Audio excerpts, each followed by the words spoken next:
Ultra Evil Media. Hello, I'm Ultra Evil One. I am with TFS. I am with KaiserNeko. Antfish.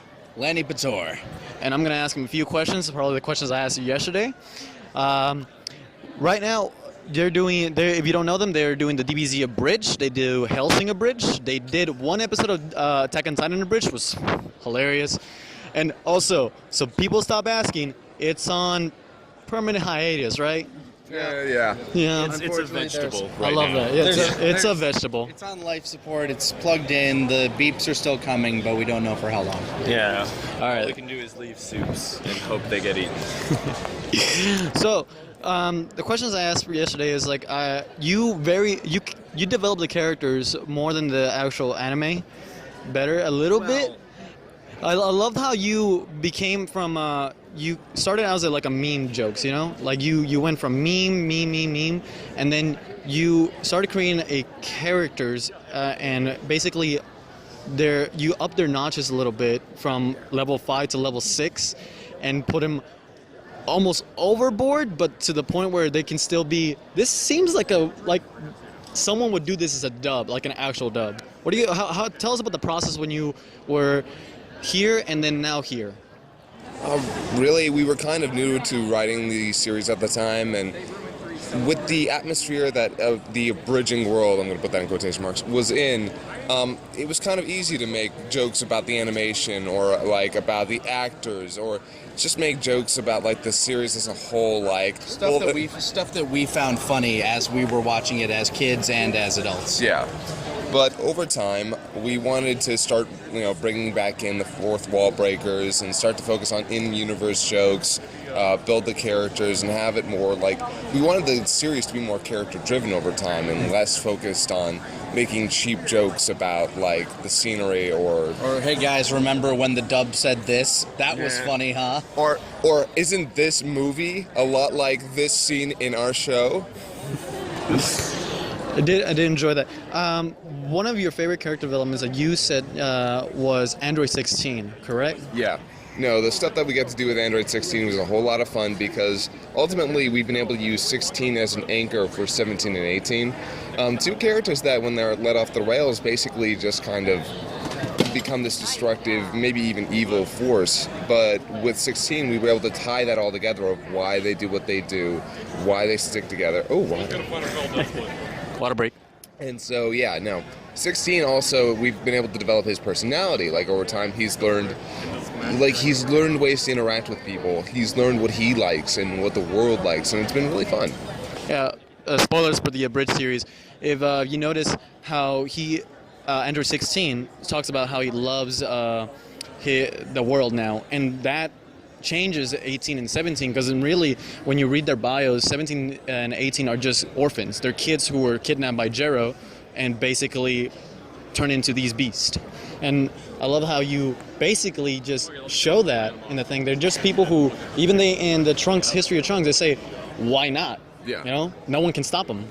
One of the funny games. One of the things I enjoyed is what you did with Kami. The Kami scene was ultimately came down to the fact that when the scene itself was so bare bones for us, because the turnaround for Kami, he just waits and decides to do it. Which to us always was kind of weird, like, why wouldn't Kami make this sacrifice immediately? And so, when we were looking at it, when we were writing it, it just came down to me, like, what are Kami's fears? Why would Kami not want to do this? Why is this such a hard decision to make for him? And so that kind of just came naturally for me to kind of give this last moment with Kami and Piccolo that up until then never really existed within our series because we didn't do Dragon series. Ball. They never actually commented on that at all. Yeah. Basically, the scene that we create, like all the stuff that was said in our scene, was never something that was actually developed in the actual show. So, if you'll excuse me, I'm gonna Go for it. Hi guys, how you doing? So, Kami is definitely one of my favorite characters that we've gotten to not only like play with and explore, but there was something that was kind of and whether or not, here's the thing, anything that we come up with for that character, that's not necessarily representative of how that character actually felt in that moment. That's not like this is what Kami was really feeling. Right. But it was something that we thought, let's play with the universe, let's play with the characters. It was basically your own take on it, like how you felt in that moment and what can you explore with that. Yeah, and ultimately this series is a celebration of what I love about Dragon Ball and what Lani loves about Dragon Ball and what Taka loves about Dragon Ball. And wonderfully we have plenty of actors and people who also love Dragon Ball to help us along the way. It was basically our childhood. How did each of you learn about Dragon Ball, basically? What brought you into it? The first thing I ever saw from Dragon Ball was I was at Blockbuster and one of my friends had said was talking about Dragon Ball at school, and I was probably first, second grade, and so I finally see something on the shelf of Blockbuster, The Tree of Might. So I rented it on VHS, and let me tell you, The Tree of Might is probably the worst thing in Dragon Ball to introduce you to the world. Yeah. Because first of all, the main character of the show looks exactly like the villain of the movie. So first of all, confusing. Yeah. Second of all, Yamcha looked exactly the same too, except he has a scar. So I had no idea what's going on. Are they brothers? All of a sudden, a little boy turns into a giant monkey, and then he's not a monkey anymore, and then I don't understand what's going on. So it wasn't for years later that I finally started watching Dragon Ball Z, because I finally got Toonami in our town, or we finally got the Cartoon Network. And the first full episode I saw was the episode where Goku turned Super Saiyan.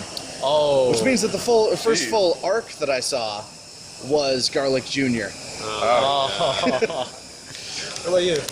I remember watching Dragon Ball Z when I was growing up in Tobago, and I believe it started off Goku was fighting Raccoon and all them in Namek, and then the series just rebooted, and I was like, oh, okay, I'll check this out. And they also would play one of the 3 movies every other weekend or whatnot, so I'd be like, these movies fucking are so cool. Wait a second, were these in English? They were in English, yes. Okay, yeah, no, they were doing the exact same thing they were doing over here. That's hilarious. Yeah. Well, I mean, we had Cartoon Network in Tobago. We had all the American channels right. and That's shit.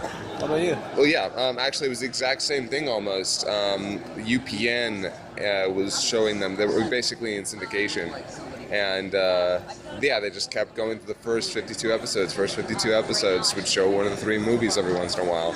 Actually, it was the 3rd movie. It was almost always Tree of Might. Yeah. And so finally,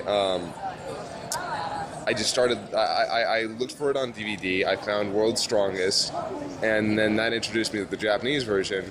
And then I am not even kidding.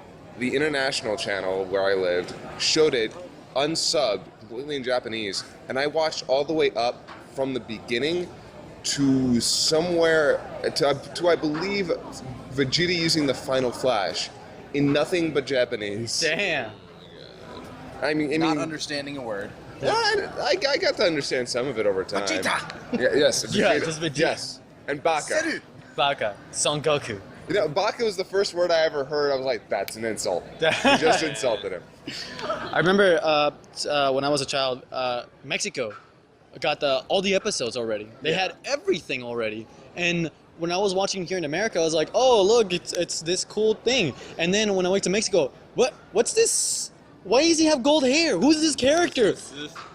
But I like the dub version because for the Spanish one, because I remember they curse. They didn't care. And there was the uncut version too. Yeah. It was nuts. Yeah, the Spanish version. As far as I remember, almost every version they showed outside of the U.S. was mostly, if not completely, uncut. And yeah, they had a little bit harsher language because when you have a hole blown through your chest, the first thing you say is not "darn it." I mean, that always bothered the hell out of me. Luckily, if you ever see Dragon Ball Z Kai, the redub, right. Yeah, they play a lot closer to not only the original script, but yeah, they're pretty flippant with damn or bastard. Oh, so they go there. Yeah, no, they totally go there. I love the Kai dub. It's fantastic, and I always feel so upset when people get down on it for not being the OG dub. Oh, I understand. What I don't like about it is just that they just edit down the original one instead of making it kind of new animation. But I understand what they're going for. They're kind of just introducing the new one for the new generation. Yeah, Exactly. And I like that they go for the old script, so you get to Frieza fighting actually 5 minutes or 2 episodes. Well, you're never gonna get that down to any reasonable amount of time. My friend actually had a good theory about it, that they're going so fast that the 5 minutes are actually 5 minutes, but they're fighting so fast. The thing of it too is like all that shit with Cell, like the Cell games, that was 1 day. That was like within the span of probably 5 hours. You're like, whoa, like everything was shit, and then it wasn't, and now it's shit again after 8 years. I remember something that happened that we were talking about where he didn't like how they treated Gohan and Majin Buu saga, because basically the Cell saga was all about Gohan becoming the new Goku. Basically, he's becoming the next warrior to protect our Earth, and Goku sees it from the very beginning when he attacks Raditz. To the point where go for it. Where he's just basically. I'm Antfish now. You're Antfish, yes. And I'm landing. So what happened when the Majin Buu saga is when you see just Gohan becoming Back to this being this myself. great hero who defeated Cell with a one-handed Kamehameha, to just being mystic and just gone. Because fans were like, we don't want Gohan, we want Goku back. By the way, mystic isn't a real term. That was something like maybe one of the toys used and the internet used. Right. In the video It's games. just something that people. Ugh. I don't think the Oh, wait, video that was games did it. Oh yeah. Actually, oh, yeah. one There of was the- Ultimate Gohan. No, actually, some of the old ones did it. Now they call him Ultimate Gohan, which is actually a lot closer to what they use in the Japanese version. That's good. But I still don't like how they treated him in the Majin Oh, Buu yeah, no. saga. That was so. No, that was It was mishandled. Yeah, well, that's because you can really tell that over a certain amount of time, either the editors were getting their way, or just Toriyama was flying by the seat of his pants, and everyone wanted Goku back. Because, unfortunately, when you have a main character that's been around for that long, his absence is immediately felt. Right. I remember my friend also said that it's like, is Dragon Ball Z actually good, or is this just me being a fanboy? And I told him this, it gets away with it because it's the first one, you know? Yeah, It's, yeah, go ahead. Dragon Ball is better. Dragon Ball is better. Yeah, that scene where he's like, where are her balls? Will always get me. Yes, that gives Dragon Ball the cutting edge over Z. Ball jokes. Ball jokes. The fact that Goku slaps everybody on the junk. Yeah. It's the best. Let's see if I think of anything else. No, I think that's it right now. You gave me what you needed. You talked about the characters and how you love the series and how you just into it. And also, by the way, guys, should I have a shirt or two? Oh, sure, absolutely. Yeah. We actually, for the first time ever, have shirts. Well, I mean, we At conventions. yeah, At conventions. that we're selling. We got the Get Dumped. If you haven't seen it, TFS plays Xenoverse. And we got the I Am the Hype. And #1 top seller on Shark Robot. wow, look at that. And finally, Bitch, I Eat People. Not #1 seller on Shark Robot. Aw. Can it happen? Yeah, come on, guys. Maybe. It says something cursy and it says eating people. How edgy is that? Tell your friends you got it at Hot Topic. Do it! Save you. Yeah, they would. We got the official logo of the Team 4-Star. Amazing. Designed by me, improved by somebody else. Thank you very much, guys. I'm Ultra Evil One. I'll see you. Ba-la-la-la-la. Alright, thank you guys, seriously. Take care. Have a wonderful A-kon 26. Hopefully we see you next year as well. And this is Ultra Evil Media, signing out.